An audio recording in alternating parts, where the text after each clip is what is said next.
Hello math lovers, नमस्कार। मेरा नाम है पार्थ शर्मा और स्वागत है आप सबका मेरा मैथ्स महान में। प्रॉब्लम सॉल्विंग चल रही है और हम लोगों ने टारगेट बनाया है 1000 प्लस क्वेश्चन सॉल्व करने का for the preparation of NET SET and GATE exam. पिछले वीडियो में हमने 6 क्वेश्चन सॉल्व किए थे। आज के वीडियो में हम आगे के क्वेश्चन सॉल्व करने वाले हैं। So without wasting any time let's back to the math. Okay, so question number 7, consider the following statements. दो स्टेटमेंट दिए हैं हमें यहाँ पर।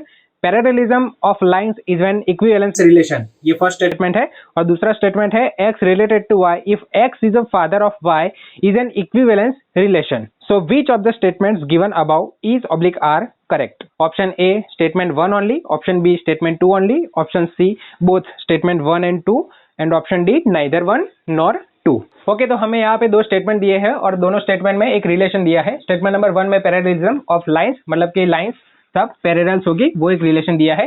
और स्टेटमेंट नंबर 2 में दिया है कि x is related to y if x is a father of y, मतलब कि x y का पिता है। तो सबसे पहले स्टेटमेंट नंबर 2 की बात हमें प्रूव करना है कि यह स्टेटमेंट 1 और स्टेटमेंट 2 इक्विवेलेंस रिलेशन है कि नहीं। इक्विवेलेंस के लिए हमें क्या प्रूव करना पड़ता है कि वो सिमेट्रिक है, रिफ्लेक्सिव है या ट्रांजिटिव है।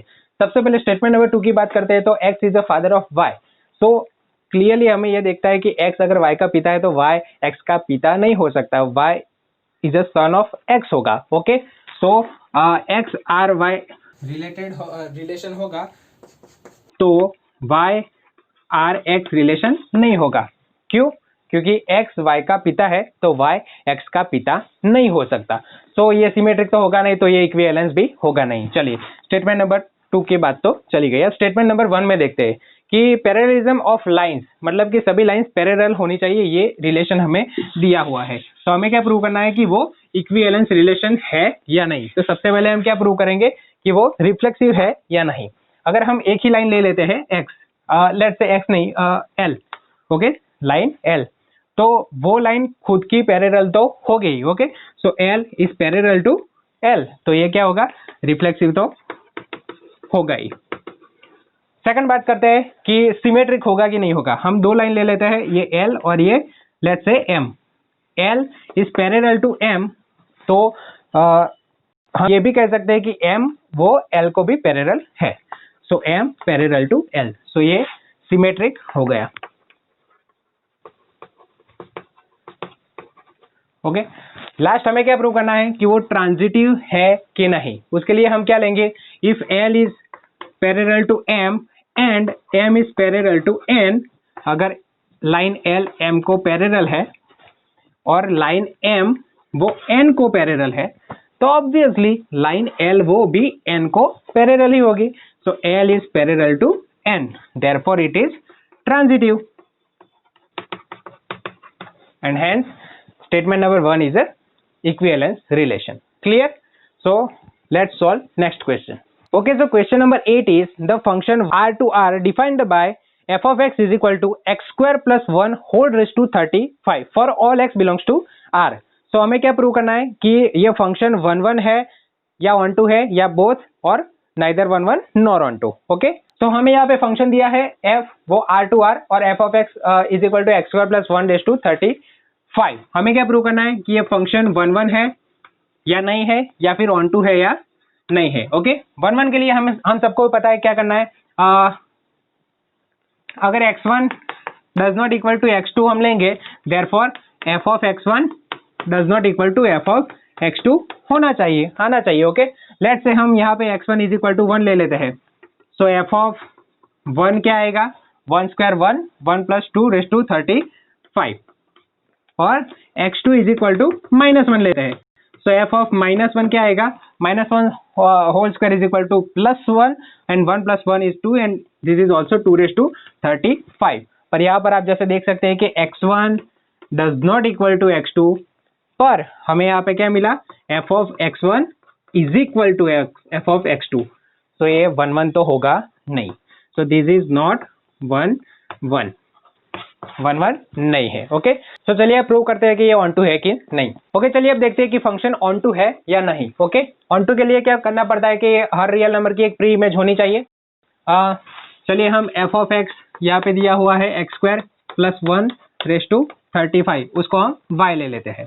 सो x square plus 1 is equal to y raise to 1 अपन 35। Okay, So x square is equal to y raised to 1 upon 35 minus 1. So x is equal to square root of y raised to 1 upon 35 minus 1. अब y belongs to r है, okay, y belongs to r. So हम y is equal to 0 ले सकते हैं, right.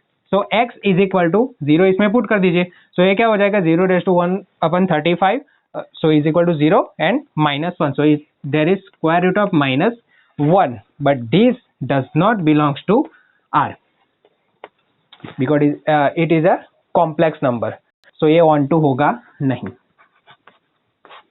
क्योंकि y is equal to 0 के लिए हमें कोई ऐसा x नहीं मिल पा रहा है जो ये फंक्शन सेटिस्फाई करे. ओके, सो ये फंक्शन 1 1 भी नहीं होगा और 1 2 भी नहीं होगा. Clear? So let's solve next question.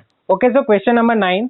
If a and b are disjoint sets, then a intersection a dash union b is equal to which one of the following?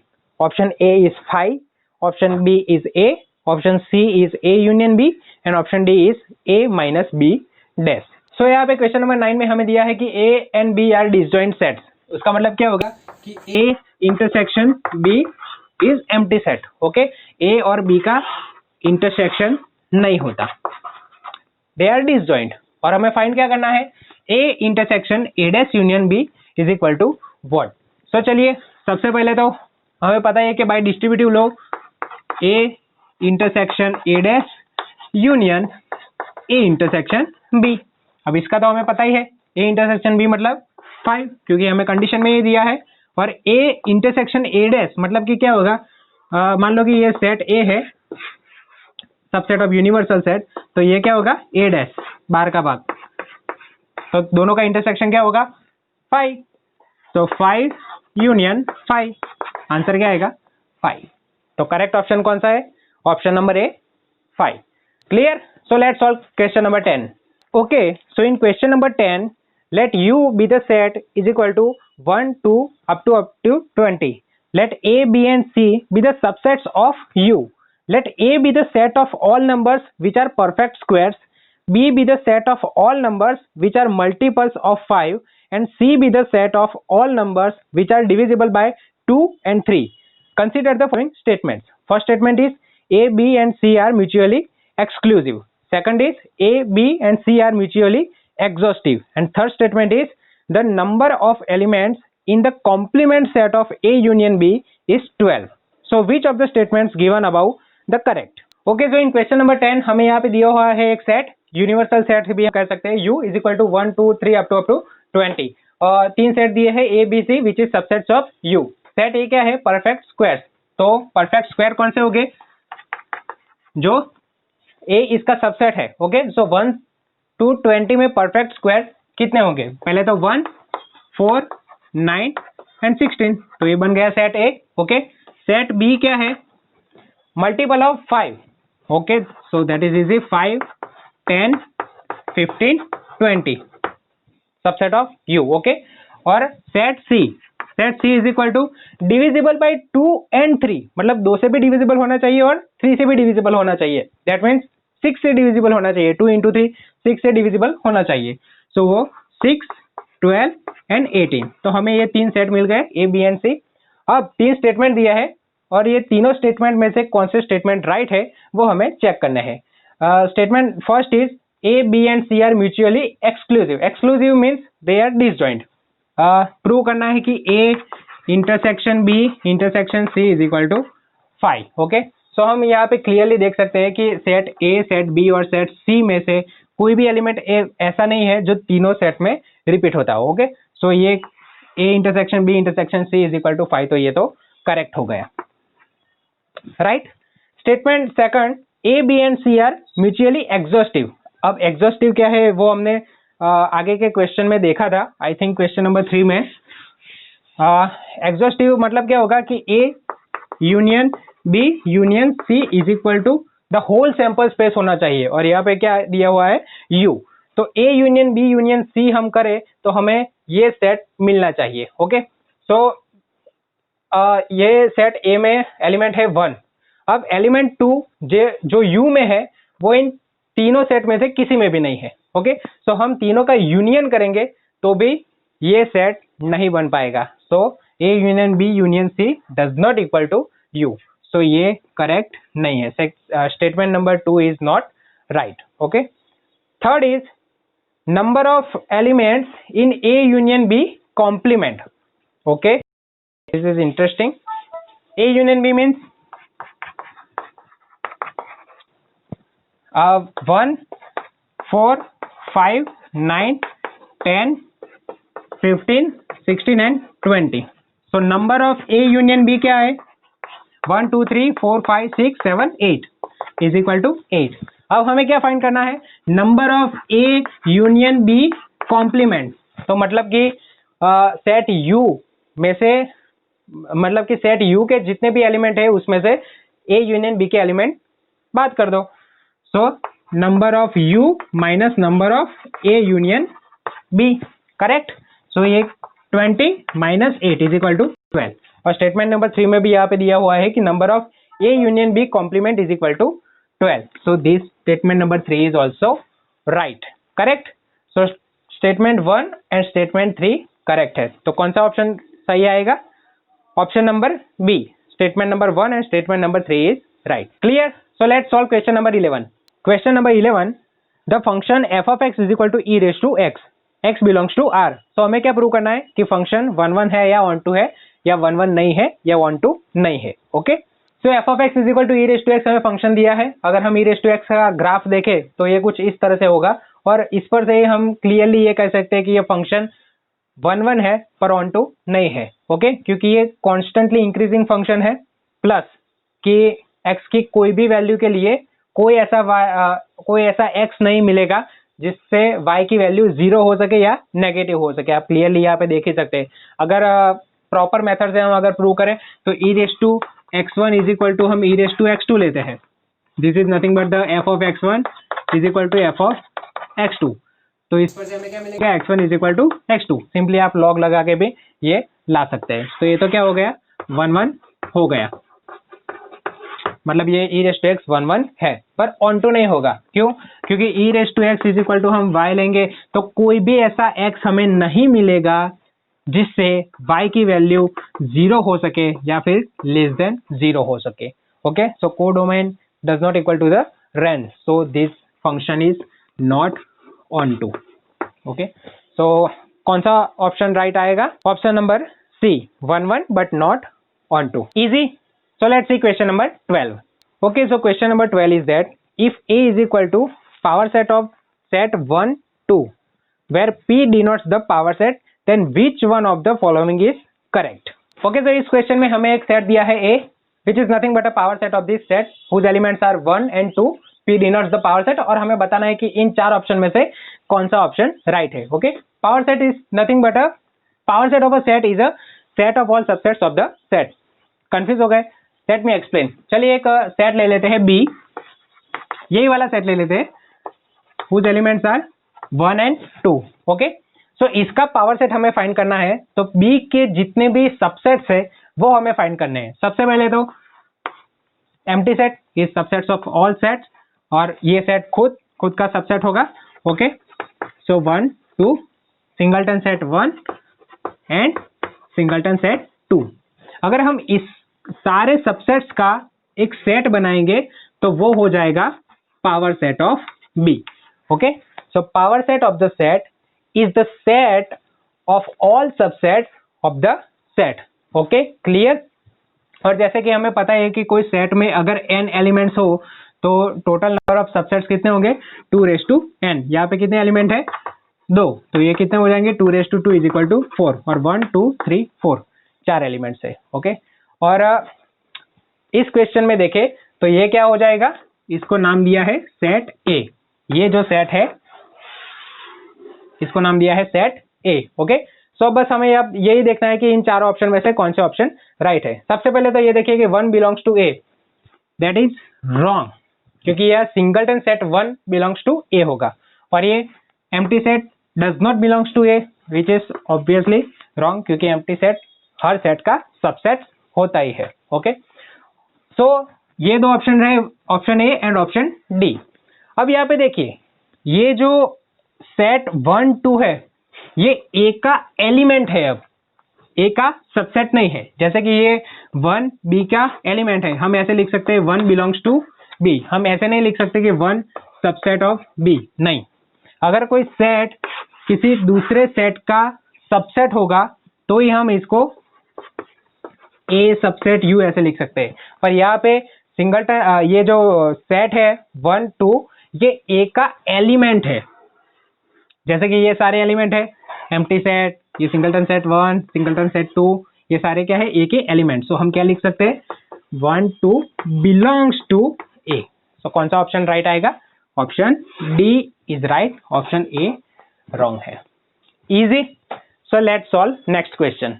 So question number 13, a mapping F R to R which is defined as fx is equal to cos x, x belongs to R is, हमें prove करना है 1 1 है या 1 2 है या 1 1 नहीं है या 1 2 नहीं है। Okay okay. सो इस एग्जांपल में हमें एक फंक्शन दिया है f R to R, f of x is equal to cos x, और cos का ग्राफ तो आपको पता ही है, इस तरह का कुछ दिखेगा। हर एक एग्जाम में 1 1 और 1 2 प्रूव करने का एक एग्जाम्पल तो होता ही है। सिंपल एक मैं शॉर्टकट ट्रिक बताता हूँ कि अगर आपको कोई भी फंक्शन का ग्राफ अगर मालूम हो, ओके, और आपको ये प्रूव करना हो कि फंक्शन 1 1 है कि नहीं है, तो आपको सिर्फ उस ग्राफ में एक्स एक्सिस के पैरेलल एक लाइन ड्रॉ कर देनी है। अगर वो लाइन फंक्शन को एक से ज्यादा पॉइंट्स में इंटरसेक्ट करे तो मतलब कि फंक्शन 1 1 नहीं होगा। ओके आगे जो हमने एग्जांपल देखा e रेज़ टू x वाला, ये कॉन्स्टेंटली इंक्रीजिंग फंक्शन है। अगर आप पैरेलल एक्स एक्सिस के लाइन देखें तो ये एक यूनिक पॉइंट में इंटरसेक्ट करेगा हर बार। तो ये फंक्शन 1 1 था। ओके यहाँ पे देखिए हमने x के पैरेलल जो लाइन ड्रॉ की तो वो फंक्शन को एक से ज्यादा पॉइंट्स में इंटरसेक्ट करता है। ये देखा, तो ये 1 1 फंक्शन नहीं होगा। और बात रही 1 2 की, तो ऑब्वियसली फंक्शन का कोडोमेन है R, और इस फंक्शन की रेंज को आप तो पता ही है, -1 to 1।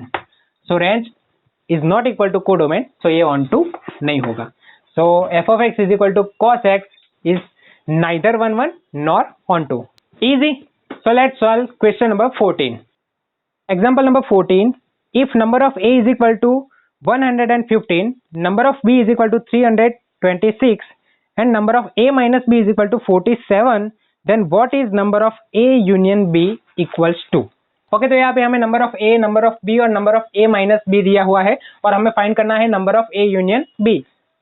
इजी क्वेश्चन है। Number of a union b की फॉर्मूला हमें पता है, number of a union b is equal to number of a plus number of b minus number of a intersection b। Okay number of a हमारे पास है, number of b भी हमारे पास है, पर number of a intersection b हमारे पास नहीं है। हमारे पास क्या है, number of a minus b। अब number of a minus b, देखिए ये set a set b, okay, और ये क्या होगा, a माइनस b, और ये नंबर ऑफ ये होगा a intersection b। Okay so number of a minus b हम कैसे लिख सकते हैं, number of a minus number of a intersection b लिख सकते हैं। ये नंबर ऑफ a में से ये इतना पार्ट हम निकाल दे तो हमारे पास क्या रहेगा, a माइनस b के नंबर्स। ओके तो नंबर ऑफ a कितना है, 115 minus number of a intersection b जो हमें फाइंड करना है, number of a minus b is equal to 47। So number of a intersection b is equal to 115 minus 47 कितना होगा, 68। Okay so a intersection b का number हमें मिल गए। सिंपली यहाँ पे वैल्यूज पुट कर दो, 115 माइनस 326 माइनस 68, सॉरी यहाँ पे प्लस, तो आंसर क्या आ जाएगा, 373। तो कौन सा ऑप्शन राइट है, option number A, 373 is the correct answer. Easy. Now let's see question number 15. Okay, so question number 15 is that if A and B are two sets satisfying A minus B is equal to B minus A, then which one of the following is correct? Option A is equal to 5, option B A intersection B is equal to 5, option C A equals to B and option D none of the above. Okay, तो इस question में हमें दो set दिए हैं ए और B और condition दी है A minus B is equal to B minus A. Okay, देखिए दो सेट हो गए ए एंड बी, अगर वो इंटरसेक्ट करते हो गए ए एंड बी तो ये होगा ए माइनस बी और ये होगा बी माइनस ए। ओके, अगर दोनों सेट इंटरसेक्ट नहीं करते हो गया, आई मीन डिसजॉइंट सेट्स हो गए, तो ये होगा ए और ये होगा बी। तो इसके मुताबिक A minus B is equal to क्या होगा? ए, क्योंकि ए माइनस बी ए में से बात करें तो ए मिलेगा क्योंकि ए और बी डिसजॉइंट सेट्स है। Okay, so similarly B minus A is equal to B होगा। अब दिया क्या है? A minus B is equal to B minus A. मान लो कि कोई एलिमेंट x अगर a माइनस बी में है, मतलब कि यहां पे x belongs to this set. Okay, by condition वो b माइनस ए में भी होगा, मतलब यहां पे भी। तो ये तो पॉसिबल नहीं है, ये तब भी पॉसिबल है जब a इक्वल्स टू बी होगा। यहाँ पे देखिए अगर x a माइनस बी में है, मतलब कि x a में है। Okay, so by this condition x किस में होगा? b माइनस ए में, दैट मीन्स x b में होगा। सो x a में भी है और x b में भी है, that means a equals to b। तो कौन सा ऑप्शन राइट आएगा? Option number C is the right option. Clear? Okay, तो आज के लिए बस इतना ही। जल्दी मिलते हैं अगले वीडियो में। हमें बहुत सारे क्वेश्चन सॉल्व करने हैं और जो क्वेश्चन मैं यहाँ पे सॉल्व कराने वाला हूँ मैं इंस्टाग्राम और फेसबुक पेज पर पहले से ही अपलोड कर देता हूँ और उससे भी एक्स्ट्रा एग्जांपल भी अपलोड करता रहता हूँ। तो आप मुझे वहां जाके भी फॉलो कर सकते हैं। सिंपली जाके मेरा मैथ्स महान टाइप कीजिए, हमारा पेज दिख जाएगा। प्रैक्टिस कीजिए और जिसका आंसर ना आए वो हम यहाँ पे सॉल्व तो कराने ही वाले हैं। ओके, सो तब तक के लिए चलिए मैथ्स को गिनते रहिए, मैथ्स को फील करते रहिए और गर्व से बोलिए मेरा मैथ्स महान। नमस्कार।